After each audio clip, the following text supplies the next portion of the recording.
মধ্যপ্রদেশের রাজধানী এক্সপ্রেসে আগুন। মধ্যপ্রদেশের রতলামে তিরুবনন্তপুরম হজরত নিজামুদ্দিন রাজধানী এক্সপ্রেসে আগুন ধরে যায়। দেখতেই পাচ্ছেন সেই ছবি। ক্ষতিগ্রস্ত কোচের সকল যাত্রীকে নিরাপদে সরানো হয়েছে।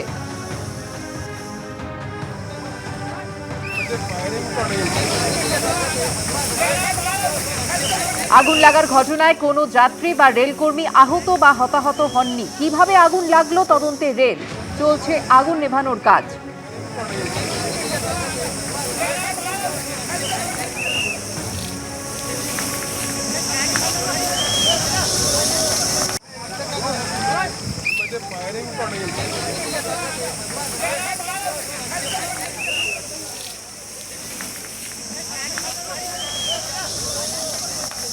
সরকার বদলের পর বিজেপি কর্মীদের থেকে নেওয়া জরিমানা ফেরত তৃণমূলের। তোলাবাজি নিয়ে মুখ্যমন্ত্রীর কড়া বার্তা। সেই বার্তার পরেই জরিমানা ফেরত দিল তৃণমূল। কঙ্কালীতলায় ঘরছাড়াদের ঘরে ফেরাতে বিজেপি কর্মীদের থেকে নেওয়া জরিমানা ফেরত দেওয়া হলো।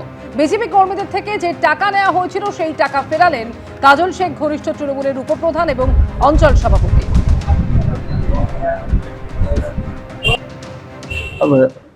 যখন 21 সালে ভোটটা হয়, ভোটের পর আমরা হেরে যাই।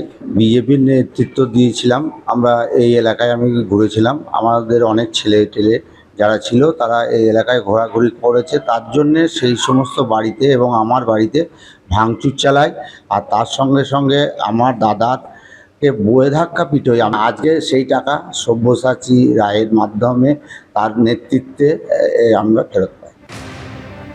50,000 থেকে 1.5 লক্ষ টাকা জরিমানা নেওয়া হয়েছিল বলে অভিযোগ ওঠে। 21 এবং 24-এ ভোট পরবর্তী সন্ত্রাসে ঘরছাড়াদের ঘরে ফেরাতে জরিমানা নেওয়া হয় বলে অভিযোগ ওঠে।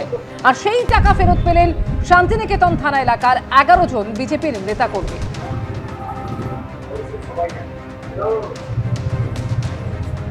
নানুরের কঙ্কালী পঞ্চায়েতের ঘটনাটা প্রমাণ করছে।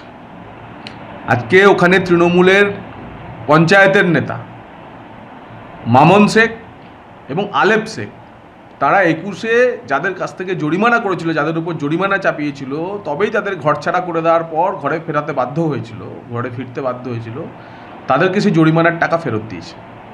এমনকি একজন হিন্দু সমর্থক ভারতীয় জনতা পার্টি, তাকে জোর করে একজন মুসলিমের কাছে বাড়ি বিক্রি করতে বাধ্য হয়েছিল। এই রকম ধরনের অত্যাচার চালানোর পর আজকে সেই আলেপ বলুন আর মামন বলুন, তারা সেই গ্রামবাসীদের হাতে পায়ে ধরে জরিমানার টাকা ফেরাচ্ছে। কারণ বুঝতে পারছে যে দিন বদলেছে, উলট পুরাণ হবে। ঠেলায় না পড়লে বেড়াল গাছে ওঠে না, তাদের গাছে এখন উঠতে হয়েছে। এবার এই গাছ থেকে নামাবার কাজ নিচে গ্রামবাসীরা অপেক্ষা করছে, আর ডবল ইঞ্জিন সরকারের পুলিশ প্রশাসন অপেক্ষা করছে। 2021 সালের যে নির্বাচনের কথা বলছেন, যে ভোট পরবর্তী হিংসার কথা বলছেন, 2021 সালে কাজল শেখের ক্ষমতা, কাজল শেখের দায়িত্ব চারকোলগ্রাম গ্রাম পঞ্চায়েতের মধ্যে সীমাবদ্ধ ছিল।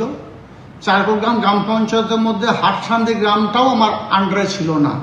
কোনো ধরনের অপ্রীতিকর ঘটনা ঘটে থাকে বা কেউ কারো কাছ থেকে যদি টাকা নিয়ে থাকে বলপূর্বক, জোরপূর্বক, তাহলে সে বিষয়টা আমার জানার কথা নয়। এবিপি আনন্দ, এগিয়ে থাকে, এগিয়ে রাখে।